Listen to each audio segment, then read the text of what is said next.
Kerala Kannur central jail నుంచి ఓ హత్యాచార కేసులో జీవిత ఖైదు అనుభవిస్తున్న దోషి గోడను దూకి పారిపోయిన గంటల వ్యవధిలోనే పోలీసులు అతన్ని పట్టుకున్నారు. ఒంటి చేయి కలిగిన అతడు సినీ ఫక్కీలో ఇనప కడ్డీలను వంచి దుస్తులనే తాడుగా మార్చుకుని జైలు నుంచి తప్పించుకున్నాడు. 2011లో 23 ఏళ్ల యువతిపై హత్యాచార కేసులో ఆ ఖైదీ జీవిత ఖైదు అనుభవిస్తున్నాడు. విధుల్లో అలసత్వం వహించిన 3 జైలు అధికారులను ఉన్నతాధికారులు సస్పెండ్ చేశారు.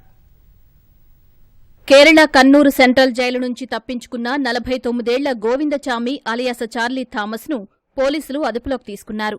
2011లో సంచలనం రేపిన ఓ యువతిపై హత్యాచార కేసులో జీవిత ఖైదు అనుభవిస్తున్న అతడు ఈ తెల్లవారుజామున జైలు నుంచి సినీ ఫక్కీలో సెల్లోని ఇనుప కడ్డీలను తొలగించుకుని దుస్తులతో ముందుగా తయారు చేసుకున్న తాడు సహాయంతో జైలు గోడను దూకి పరారయ్యాడు. ఒంటిచేయి కలిగిన గోవిందచామి ఉదయం ఖైదీల లెక్కింపు సమయంలో లేడని గుర్తించిన జైలు సిబ్బంది విషయాన్ని ఉన్నతాధికారులకు తెలియజేశారు. వెంటనే అప్రమత్తమైన పోలీసులు బృందాలుగా విడిపోయి ముమ్మరంగా గాలించారు. కన్నూరు శివారు ప్రాంతంలోని ఓ పాడుబడ్డ భవనం వద్ద బావిలో అతన్ని పట్టుకున్నట్టు పోలీసులు తెలిపారు.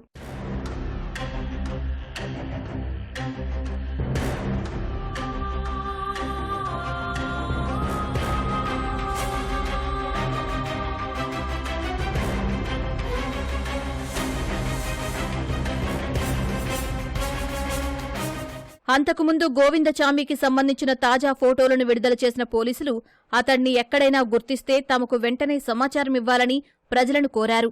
అది జరిగిన కొన్ని గంటలకే గోవిందచామి పట్టుబడ్డాడు. ఒంటి చేయి కలిగిన గోవిందచామి జైలు నుంచి ఎలా తప్పించుకుంటాడని మృతురాలి కుటుంబ సభ్యులు ఆగ్రహం వ్యక్తం చేశారు. అతడు తప్పించుకోవడంలో జైల్లోని ఉన్నతాధికారుల పాత్ర ఉన్నట్లు అనుమానాలు వ్యక్తం చేశారు. అతడికి వెంటనే మరణశిక్ష విధించాలని డిమాండ్ చేశారు.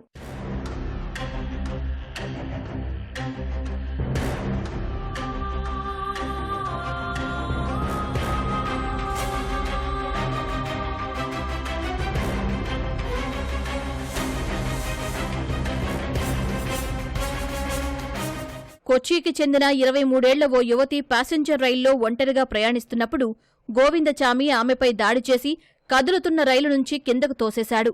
తాను కూడా రైలు నుంచి బయటకు దూకి ఆమెపై అత్యాచారానికి పాల్పడి పరారయ్యాడు. బాధితురాలు ఆసుపత్రిలో చికిత్స పొందుతూ మృతి చెందింది. 2011 ఫిబ్రవరి 1న జరిగిన ఈ నేరంలో ముందుగా అతడికి మరణశిక్ష విధించగా సుప్రీంకోర్టు దాన్ని 2016లో జీవిత ఖైదుగా మార్చింది.